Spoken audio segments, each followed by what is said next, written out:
À la une de l'actualité, le syndicat autonome des médecins du Sénégal compte observer un mouvement de grève initial de 72 heures à partir du 8 février. Un ultimatum lancé aux autorités pour la satisfaction de leurs revendications, notamment celles relatives aux accords signés par l'État en 2014. SICAP Amitié 2, 7226 hectares de terre au cœur d'une polémique foncière. Une convention tripartite serait signée pour l'octroi de ce terrain de football sans l'aval ni le consentement des habitants de ce quartier. L'actualité nous amènera également au Burkina. Le Burkina qui connaît désormais son nouveau gouvernement du second mandat de Roch Marc Christian Kaboré, enfin connu. Il est composé de 25 ministres et 7 ministres délégués. Dans ce journal, nous parlerons également de l'actualité sportive et de l'essentiel de l'actualité de la semaine avec Josette Kali à la présentation. Sud Nuit. Le SAMES, syndicat autonome des médecins, pharmaciens et chirurgiens dentistes du Sénégal, lance un ultimatum d'1 mois aux autorités. Il compte observer un mouvement de grève initial de 72 heures à partir du 8 février 2021. Si leurs revendications ne sont pas satisfaites, ces agents de santé continuent de dénoncer le non-respect des accords signés par l'État en 2014, l'absence de prise en charge médicale correcte pour les étudiants, les médecins, les pharmaciens et chirurgiens dentistes en spécialisation ainsi que pour les internes. Une légèreté est aussi observée dans la gestion de la deuxième vague de Covid-19 où, en dehors de Dakar, la gestion des cas graves est hypothétique. Les hôpitaux et les centres de traitement sont laissés à eux-mêmes. Les régions de Matam, Kolda, Sédhiou, Kédougou et Kaffrine n'ont aucune capacité de réanimation, faute de réanimateurs ou de respirateurs, nous dit le communiqué du SAMES. Les artistes et musiciens qui évoluent dans la station balnéaire vivent dans la dèche depuis l'instauration des mesures restrictives. Maguetsen, plus connu sous le nom de Max, ne cache pas son amertume, sa colère. Il vit dans la galère à cause de la Covid-19. Le chanteur a vu ses contrats résiliés. Difficile pour lui de joindre les deux bouts afin de nourrir sa famille. Moustapha Sall. Avant la Covid-19, je jouais pratiquement tous les soirs et je subvenais bien à mes besoins. Max Sen ne cache pas son amertume et sa colère. Il vit dans la galère à cause de la Covid-19. Sa voix est très connue sur la Petite Côte. Je me nomme Maguetsen, connu sous le nom de Max Sen, musicien professionnel, auteur-compositeur, pianiste-chanteur. J'évolue dans la station touristique de Saly et j'ai joué dans pas mal de structures, hôtels-restaurants. Bref, quand le décret d'arrêter tout était sorti, la galère a commencé et elle n'a pas arrêté. Je m'en sortais plus, je vivais plus, j'étais à l'arrêt total. Difficile de nourrir les enfants, l'ouverture de l'école, l'on se permet d'inscrire les enfants. Bon, parce que là, on a commencé à souffler un tout petit peu. Donc voilà, et puis subitement, là on nous referme encore, quoi. Mais ça, c'est un arrêt de mort, ça, là. Ça devient pire. Aujourd'hui, il voit tous ses contrats résiliés. Difficile pour lui de lier les deux bouts. Donc, les charges se multiplient. Les dettes, comment faire pour payer les dettes déjà qu'on avait commencé à payer tout doucement. Donc, les charges se multiplient. Là aussi, il y a la présence de frais de scolarité qui sont là parce que les enfants ils sont à l'école. Il faut continuer à payer là parce qu'il n'y a pas d'arrêt à l'école là. Donc mais je ne vis plus hein. Je suis désolé mais je ne vis plus là. Je sais pas comment faire là. Je sais pas comment faire. Pour cette décision de fermer les bars-restos qu'il joue tous les jours, il parle de discrimination. Pour moi, c'est insensé de fermer les restaurants, les hôtels comme ça quoi. Le couvre-feu, pour moi, ça n'a pas de sens. Vraiment, moi je sens une discrimination qui est en train de se faire dans ce pays démocratique. Donc il faut pas se dire que en fait c'est ce qui évolue le soir sont minoritaires, que donc toutes les décisions que tu dois prendre, tu les prends par rapport à une tierce minorité qui évolue le soir. Ça, c'est une discrimination, quoi. Ces artistes et musiciens qui évoluent sur la station balnéaire de Saly vivent dans la dèche depuis les mesures de restriction occasionnées par le coronavirus. J'invite Monsieur le Président à lever ces arrêtés qui nous laissent travailler. On en a besoin. Là, je suis à genoux. Merci beaucoup. Moustapha Sall Mbour, Sud FM. Moustapha Sall, les habitants de la SICAP Amitié 2, réunis autour de l'AIC de ladite localité, ont tenu ce dimanche un point de presse pour dénoncer la signature tripartite signée entre Chersek, président du Djaraf, Amadou Kane, président de l'AIC Amitié 2, et le maire Palassambe de la commune pour la construction d'un complexe sportif. Les habitants fustigent le fait qu'ils n'ont pas été associés aux négociations. Ces habitants disent avoir saisi les autorités par courrier. Ils exigent l'arrêt immédiat des travaux jusqu'à ce que les termes du contrat soient revus avec l'ensemble des parties prenantes, nous dit Abdou Rajak Sek, premier vice-président. Il est au micro de Ismaël Marcel Colli. L'objectif de ce point de presse, c'était pour dénoncer la convention tripartite qui a été signée entre le président du Djaraf, Chersek, le président de l'ASC Amitié 2, dont le mandat est arrivé à terme, Amadou Kane, et le maire de la commune Fan.e Amitié, Palassambe, pour l'octroi du terrain au Djaraf, du terrain de football se situant derrière Gaspard Camara. Il s'agit de 7226 mètres carrés au cœur de Dakar. C'est-à-dire ce terrain vaut des milliards. Et juste en face, ils ont que Djaraf. Mais il faut être sérieux. Ils ont que Djaraf, j'ignore la superficie, mais moi je pense que c'est gros d'avoir entre le point E et Amitié 2 plus de 10 000 mètres carrés. C'est énorme et c'est écœurant. Nous ne l'accepterons pas et nous pensons que le président de la République entendra notre appel et se rangera du côté du peuple. Ce que nous comptons faire, c'est continuer le process. Nous avons déjà saisi les autorités par courrier pour dénoncer vraiment la façon dont laquelle cette convention a été signée. Pourquoi? Parce que les populations n'ont pas été associées à tout le processus. C'est juste 2 ou 3 personnes qui allaient représenter le quartier, ce qui n'est pas normal car nous sommes à l'ère de la gestion inclusive. Le terrain doit impérativement être rendu au quartier. Parce que vous savez, le président de la République, même lors de son dernier discours de fin d'année, il a insisté sur le droit de sol. Ça, je pense que c'est important. On ne peut pas venir dans un quartier, je dirais même dans une commune, prendre le seul terrain qui reste dans cette commune. Dans les 7 quartiers qui composent la commune Fan.e Amitié, il n'y a qu'un seul terrain de foot, c'est le terrain de Amitié 2. Alors ce que nous voulons, c'est que cette convention soit cassée. Nous ne sommes pas contre le projet, mais il faut quand même qu'on revoie les termes.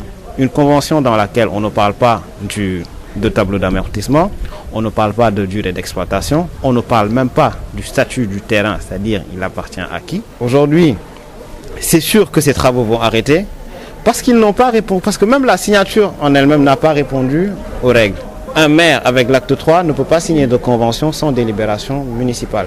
Ce qui n'a pas été le cas. Nous avons saisi le sous-préfet, le ministre des collectivités locales et nous avons bon espoir qu'en tout cas, dans un premier temps, les travaux seront arrêtés pour réunir toutes les parties prenantes et discuter de ce problème. L'Union communale Parti socialiste de Rufisque proclame son attachement au maintien de la ville et des communes, héritage d'un long processus constructif de décentralisation engagé sous l'impulsion du président Léopold Sédar Senghor et la consolidation de son successeur Abdou Diouf. Elle assume toutes les réformes jusqu'ici mises en œuvre et l'affirmation de la décentralisation dans le système de développement local, considérant que le développement intégral et les politiques publiques locales ne doivent s'inscrire dans l'intérêt des populations et des administrés. L'UC, l'Union communale Parti socialiste de Rufisque, estime qu'il faut aller de l'avant et ne pas reculer. Il invite l'État du Sénégal à finaliser l'évaluation de la mise en œuvre de l'acte 3 de la décentralisation et que les conclusions soient partagées. Engager l'État du Sénégal à clarifier également davantage les relations et les compétences entre les villes et les communes. L'Union communale de Rufisque propose une large concertation au sein de la coalition Benno Bokk Yakaar sur l'enjeu de la réforme envisagée en vue de la suppression des villes, nous dit le secrétaire général Abdou Karim Mang. Sud FM vous transporte partout au Sénégal et dans le monde. Sud International. Sud International, direction le Burkina. Le gouvernement burkinabé, qui était très attendu, est désormais connu. Il est composé de 25 ministres disposant de portefeuilles plats et 7 ministres délégués. La particularité de ce premier gouvernement du deuxième mandat du président Roch-Marc Christian Kaboré est la nomination d'un ministre d'État chargé de la réconciliation auprès de la présidence du Faso. Ce poste est occupé par l'ancien chef de file de l'opposition Zéphirne Diabré. Direction Guinée, les coordinations régionales dans le viseur des députés guinéens. Les élus viennent de voter une résolution qui met fin au pouvoir de ces organisations sociales qui étaient désormais source de tensions et d'affrontements entre des communautés. Le président de la République est désormais invité à s'affranchir de ces coordinations régionales, nous dit Amadou Ribari. C'est la goutte d'eau qui a fait déborder le vase. Il y a quelques semaines, un affrontement intercommunautaire dans le nord du pays a fait 25 morts, des blessés et plusieurs dégâts matériels importants. Pour cause, 2 patriarches qui se disputent le trône ont mis le feu aux poudres par des propos belliqueux qui ont plongé la ville dans le chaos pendant plusieurs jours. Des affrontements similaires ont eu lieu dans plusieurs autres localités de la Guinée. À cause donc du danger que court le pays, les députés guinéens viennent de voter une résolution qui effrite le champ d'action de ces coordinations régionales. Dans ce texte de 6 points, il est précisé que ces coordinations régionales et organisations similaires sont exclusivement des organisations informelles dont elles ont l'unique charge de défendre les intérêts moraux et de maintenir entre les communautés la paix pour éviter les affrontements interethniques. Cette nouvelle disposition indique également que les coordinations régionales doivent éviter toute prise de position politique et partisane, s'abstenir de toute immixtion dans les questions judiciaires. Le président de la République, qui était devenu très lié à ses chefs coutumiers, est invité également à s'affranchir complètement des coordinations régionales, surtout leur implication dans la formation du gouvernement ou autres nominations dans les hautes fonctions administratives. Cette décision prise par les députés guinéens est diversement appréciée. Si certains citoyens saluent cette décision qui, selon eux, libère le pays des mains des patriarches à la solde des politiques. D'autres patriarches qui sont déjà dans le viseur du pouvoir à cause de leur opposition, 3e mandat, préviennent qu'ils ne se plieront pas. Le président de la coordination Ali Poulard et celui de la Basse-Côte jurent de dénoncer toute dérive autoritaire. C'était depuis Conakry, Amadou Ribari pour Sud FM. Football, deuxième journée du championnat de Ligue 1 professionnel. Match disputé au stade Lat Dior de Thiès. Seneps Excellence et Teungueth FC ont fait match nul, 0 but partout pour Gaussou Dramé, l'entraîneur du Seneps. C'est un bon résultat pour son équipe face à l'un des meilleurs clubs du Sénégal. Ces propos sont recueillis par Amandiaï. On a rencontré la meilleure équipe du Sénégal actuelle. Nous savons que Teungueth FC a des arguments de pouvoir voyager et de jouer à tête reposée. Parce que d'abord, si je peux dire, on vient de marquer un point contre Teungueth FC depuis l'année dernière. Teungueth nous avait battu en aller chez lui. Vous avez vu, on a fait un match amical avec eux. À Rufisque, ils nous ont mis 6 buts à 0. Donc, il fallait d'abord essayer de travailler pour ne pas prendre de but contre Teungueth FC et essayer de faire un hold-up. Si ce n'est pas possible, partir avec un point. D'autant plus aussi que le match dernier, on a perdu. Donc, il fallait marquer d'abord pour maintenant essayer de repousser l'équipe, essayer maintenant encore de galvaniser les jeunes parce que notre problème, c'est qu'on a une équipe très jeune. Il faut qu'ils jouent d'abord contre une équipe comme Teungueth FC, le contenir pour maintenant savoir que c'est possible de gagner n'importe quelle équipe. L'adversaire du jour A joue pour ne pas perdre, c'est le sentiment de Youssouf Dabo, l'entraîneur de Teungueth FC, toujours au micro de Eumendjaï. Un match comme on s'y attendait, c'est-à-dire face à un adversaire qui va peut-être refuser le jeu. Après, ils ont joué avec leurs armes parce que c'est une équipe qui jouait pour ne pas perdre, pas pour gagner forcément, mais pour ne pas perdre. C'était à nous d'emballer le match, de mettre l'intensité qu'il fallait. On n'a pas réussi à le faire. Je pense que les joueurs se sont énervés à un certain moment du match parce qu'ils avaient vraiment envie de faire la différence. Mais en face, il y a un adversaire qui était bien en place, bien regroupé. Voilà, il fallait être patient, continuer à travailler. On l'a fait par moment, mais par moment aussi, on était vraiment dans la précipitation. Voilà, on n'arrivait pas à trop garder le ballon, alors que face à ces équipes, il faut garder le ballon, avoir de longues séquences de conservation pour justement trouver ce décalage qui va te permettre de mettre l'équipe en danger. Mais bon, après, c'est un début de compétition. Il faut y aller petit à petit. Je pense que l'équipe va continuer à se bonifier, à être meilleure au fur et à mesure qu'on avance dans la saison. Et en marge de la rencontre, le président Babacar Ndiaye s'est prononcé sur la poule où va évoluer son équipe qui fera face à de grands clubs maghrébins comme Zamalek d'Égypte et le Mouloudia d'Alger et Sfax de Tunisie. Ces propos sont recueillis par Oumé Ndiaye. C'est des poules difficiles, toutes les poules sont difficiles. Les joueurs sont fatigués, ils ont fait un périple de 6 jours là-bas. On a senti aujourd'hui la fatigue sur le terrain, donc ils vont se reposer demain et reprendre mardi. Il manque de fraîcheur, mais alhamdoulilah, c'est toujours un point de... Vous êtes une équipe qui représente le Sénégal et pour contre ces joutes, mais on a constaté que vous êtes dans une poule très difficile. Non? Ah oui, toutes les poules sont difficiles, mais la logistique sera moins dure parce que si vous deviez tomber sur l'Angola ou les autres pays, ça serait des voyages plus difficiles, Soudan ou autre chose. Donc, alhamdulillah. Le Casa Sport a concédé le nul face au Ndiambour ce dimanche au stade Aline Sitoé Diateur. Ziguinchorois et Lougatois se sont séparés sur le score de 0 but partout. Le coach du Ndiambour se réjouit du point pris à Ziguinchor, même s'il pense qu'il aurait pu gagner. Hassan Diallo est au micro de Ben Michel Confoudi. Le Casa, c'est le déplacement le plus difficile. On a réussi ce point. Bien qu'on a joué pour gagner, on a été très ambitieux dans le jeu. Mais on savait que le Casa est une équipe très joueuse. Il fallait couper à la base ce qu'on a réussi à faire en premier mi-temps pour les faire de jouer long. Ce n'est pas leur habitude. On a réussi à les faire de jouer et on n'a pas de problème. Ils ont joué long.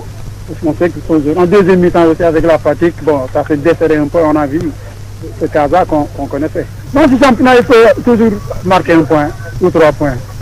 Vaut mieux que 0. On va travailler, mais le terrain jugera. Mais on a une équipe très ambitieuse. Et encore, ce n'est pas notre meilleure équipe pour le moment. Il y a eu quelques cadres qui sont d'or.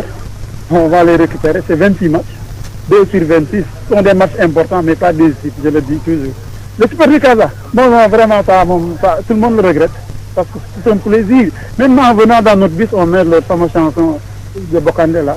Vraiment, on appelle à l'Ibro à assouplir un peu les mesures, augmenter la capacité. Les stades sont énormes. Une centaine de personnes, en espaçant peut-être un peu, on peut avoir un peu d'ambiance. Vraiment, le football sans spectateurs, c'est manger sans sel. Et l'entraîneur du Casa Sport, qui regrette le départ des cadres de l'équipe, salue quand même le comportement de ces poulas. Ansou Diadjo est avec Ben Michel Confoudi. Nous avons perdu certains cadres après, pendant même la préparation. Ce qui fait, ça a été un peu difficile pour nous de remettre en place l'équipe juste une semaine ou 2 semaines avant le démarrage du championnat. Mais nous avons vu une équipe conquérante, une équipe combative, et c'est ça que nous demandons aux jeunes. Et nous pensons que pour ce championnat, il faut avoir des jeunes combatifs engagés et qui veulent vraiment avoir quelque chose. Notre boulot, c'est de mettre en place une équipe compétitive. Et nous sommes dans ce travail-là depuis le début des préparations. Comme je vous l'ai dit, nous avons perdu des cadres vers la fin de notre préparation. Donc il va sans dire qu'il faut les remplacer. Et pour les remplacer, ça ne va pas être facile. Mais nous avons espoir, comme nous avons l'habitude, n'est-ce pas, de mettre en place des jeunes de former, parce que moi je suis formateur. Je pense que ces jeunes-là, on est en train de les former pour qu'ils puissent venir remplacer ces cadres-là qui sont partis. Et je pense que nous allons voir une équipe du Casa Sport qui va monter en puissance.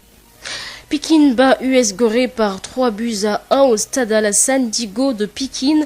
Une bonne affaire selon le coach de l'AS Pikine qui envisage de garder le cap. Massamba Sissé, coach AS Pikine. Un très bon match. Donc les garçons ont fait ce qu'il fallait. C'est vrai que tout au début, Gorée nous a posé beaucoup de problèmes. Moi je pense que c'était un peu le stress et voilà. Après les garçons, ils se sont rebuffés et ça nous a porté préjudice. Je pense qu'aujourd'hui, Gorée nous a menés d'emblée. Et puis voilà, on a réagi. Ça, c'est ça qui me plaît dans cette première période-là. La réaction qu'a eu les garçons, c'était vraiment positif. Ils ont réagi, ils ont tenu le ballon, ils ont déroulé jusqu'à marquer le but. Et puis, escorer encore, marquer aussi une deuxième but. Et voilà, donc ça fait plaisir de voir les garçons, d'avoir ce comportement. Moi, je pense qu'aujourd'hui, ils ont mérité cette victoire. Pikine avait besoin de ça. On avait des difficultés à gagner chez nous. Aujourd'hui, on a marqué 3 buts chez nous. Donc, je pense qu'on va travailler encore dans les ateliers et essayer de rectifier. Il y a du bon, il y a du mauvais, mais c'était un match vraiment qu'on devait gagner. Et voilà, ils l'ont fait. C'est important. Donc, je pense qu'on va réfléchir encore une fois comment faire pour marquer le maximum de points chez nous.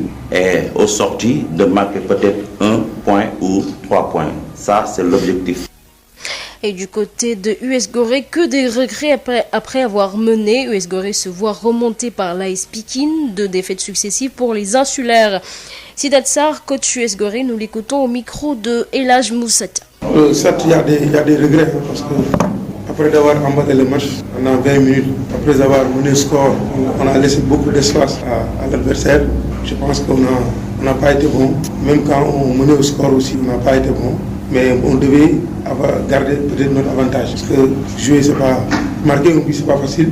Quand tu as eu la possibilité de venir à Pékin, de débuter le match, pas bien, mais avoir la possibilité de marquer, je pense qu'on devait avoir la grandeur de conserver au moins le but avant la mi-temps.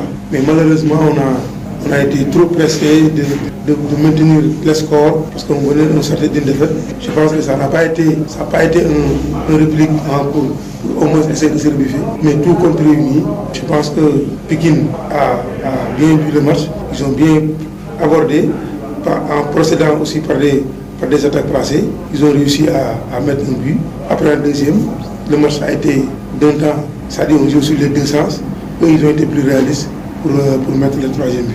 C'est des regrets, hein, c'est des regrets de perdre comme ça. Parce que, comme tu dis, on essaye de jouer, hein, mais je pense qu'aujourd'hui, on n'a pas été bon. Il faut avoir le courage de dire que je pense que sur les deux matchs, on ne mérite pas de gagner parce qu'on n'a pas bien joué. C'est ça la réalité, quoi. C'est qu'on a joué, certes, mais en valeur. Voilà tout ce qu'on pouvait dire sur l'actualité sportive à 22h23. Venons-en à la rétrospective de l'essentiel de l'actualité de la semaine avec Josette Kali. Bienvenue à toutes et à tous, vous écoutez la rétrospective des faits marquants de l'actualité de la semaine sur Sud FM.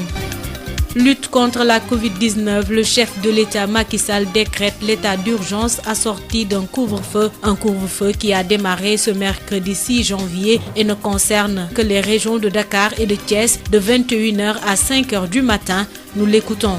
Au regard des résultats présentés, force est de constater l'impératif de prendre de nouvelles mesures sanitaires et sécuritaires pour limiter et endiguer durablement la maladie. Je rappelle aux populations que l'heure est grave. Face, d'une part, au relâchement général constaté sur le respect des gestes barrières et d'autre part, la recrudescence des cas communautaires, des cas sévères, des cas graves et des décès. J'ai ainsi, suite aux recommandations du corps médical, décidé de décréter l'état d'urgence sur deux régions, dans un premier temps, sur l'étendue de la région de Dakar et celle de Thiès, à compter de demain, 6 janvier 2021.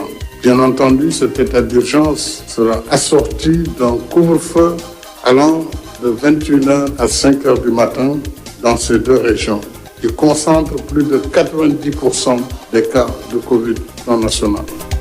Premier jour de couvre-feu très mouvementé dans plusieurs quartiers de la capitale. Des jeunes ont brûlé des pneus et saccagé des endroits publics. El Hadji Moussa Thiam.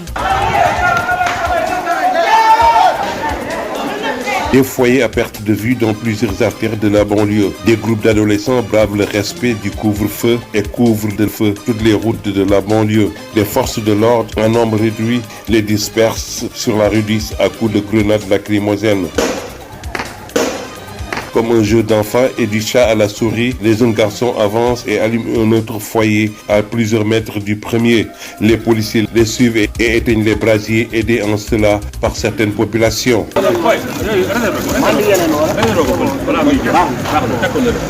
Finalement, un autre véhicule de la police surprend les jeunes par derrière. Quelques jeunes sont interpellés vers les coups de 0 heure. Mais auparavant, c'était une course-poursuite contre la montre pour ne pas arriver avant l'heure indiquée, c'est-à-dire 21h. C'est le cas de ce chauffeur de bus Tata que nous avons rencontré au niveau du croisement Dominique. J'ai fait 1h et quelques. Ah, mais à coup, vous n'êtes pas un peu inquiet? Maintenant, on est inquiet vraiment. Maintenant, trop. Presque 2 heures de temps.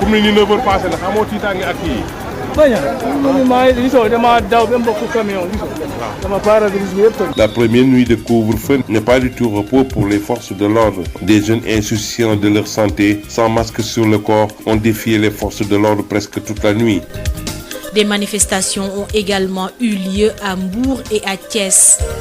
Dans ce sillage, limitation désormais du nombre de passagers dans les bus Dakar Demdik et Aftu et plus de clients debout dans les véhicules Ndiagandiaï et car rapide. À cette décision s'ajoute le respect des gestes barrières et du manifeste dans les gares routières. Le ministre des Infrastructures, des Transports et du Désenclavement avertit les récalcitrants. Des sanctions sont prévues. Mansour Faye, que nous écoutons. J'ai pris l'arrêté du 7 janvier 2021 numéro 000099 dont les principales mesures portent d'abord sur la diminution du nombre de places autorisées dans les véhicules de transport public et privé. Je rappelle que ces mesures ont été prises de concert avec les acteurs du transport par rapport aux autobus urbains de 12 mètres, c'est-à-dire les autobus standards exploités par Dakar Demdik. Un maximum de 80 places sur 110 places disponibles seront occupées par les voyageurs. Par rapport aux minibus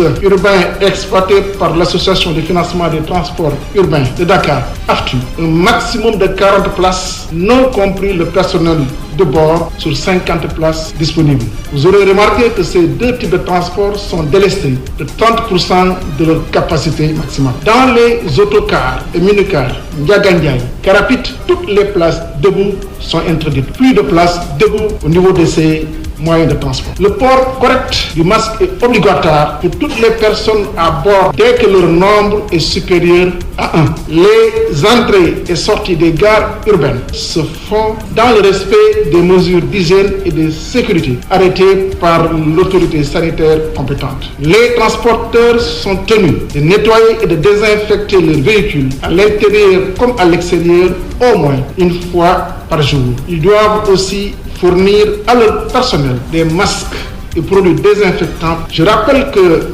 afin donc de respecter ces dispositions, tout manquement sera puni conformément aux lois et règlements en vigueur. À Touba, le Khalif général des Mourides Serigne Mountakha Mbacké a suspendu les ziyaras pour une durée de 3 semaines pour endiguer la propagation du coronavirus. Dès fin janvier, le ministère de la Santé, en collaboration avec l'Institut Pasteur, va lancer le test de diagnostic rapide pour ainsi augmenter le nombre de tests et le rendre plus accessible aux populations. Abdoulaye Diouf Sarr, ministre de la Santé et de l'Action sociale. Avec l'Institut Pasteur de Dakar, nous avons effectivement lancé une plateforme diatropique qui permet de produire au Sénégal, au niveau de l'Institut Pasteur, des tests de diagnostic rapide. Et d'ici la fin du mois de janvier, la production sera suffisante pour nous permettre déjà de lancer dans nos systèmes de santé les tests de diagnostic rapide. Ça aussi, ça va beaucoup faciliter non seulement la rapidité donc des résultats des tests, mais ça va rendre quand même le test plus accessible. Mais je peux rassurer et dire que par rapport au test, le Sénégal est totalement confortable en termes donc de stock et de possibilité de faire ces tests.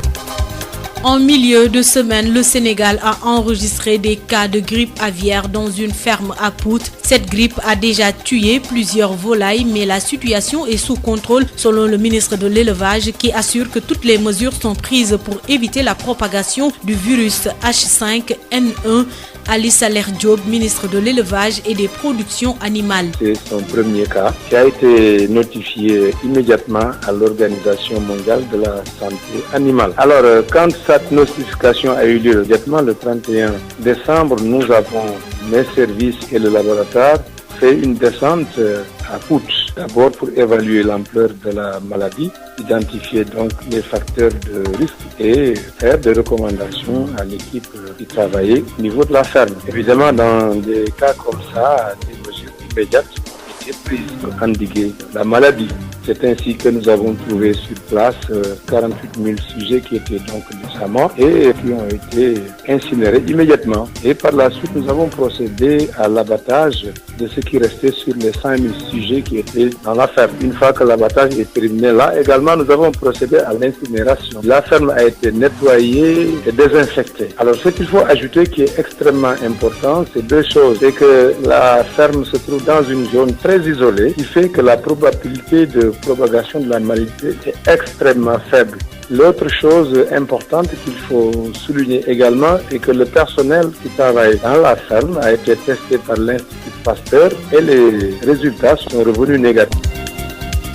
Sport à présent, présidence de la CAF, la candidature de Maître Augustin Senghor validée par la commission gouvernante de l'instance réunie mardi et mercredi dernier. Seules les candidatures de Maître Augustin Senghor et de l'Ivoirien Jacques Anouma ont été entérinées. Le président sortant Ahmad Ahmad est déclaré inéligible au moment où les autres candidatures nécessitent des vérifications complémentaires.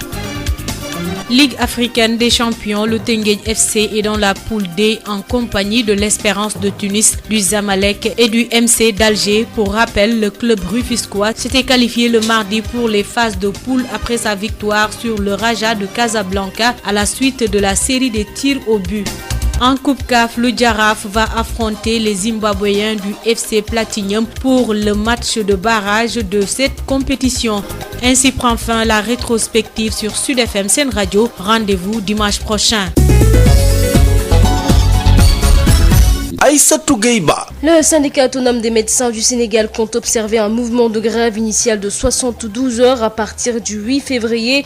Un ultimatum lancé aux autorités pour la satisfaction de leurs revendications, notamment celles relatives aux accords signés par l'État en 2014. SICAP Amitié 2, 7226 hectares de terre au cœur d'une polémique foncière. Une convention tripartite serait signée pour l'octroi de ce terrain de football sans l'aval ni le consentement des habitants de ce quartier. L'actualité nous a également amené au Burkina où le nouveau gouvernement du second mandat de Roch-Marc Christian Kaboré est enfin connu. Il est composé de 25 ministres et 7 ministres délégués. L'actualité sportive et la rétrospective des faits saillants de la semaine avec Josette Kali à la présentation ont bouclé ce journal. Merci de l'avoir suivi. Merci également à Papa Abdoulaye qui en a assuré la mise en onde. Je vous donne rendez-vous à 0h pour le prochain bulletin d'information en français et en wolof, bien entendu. Bonne soirée à vous.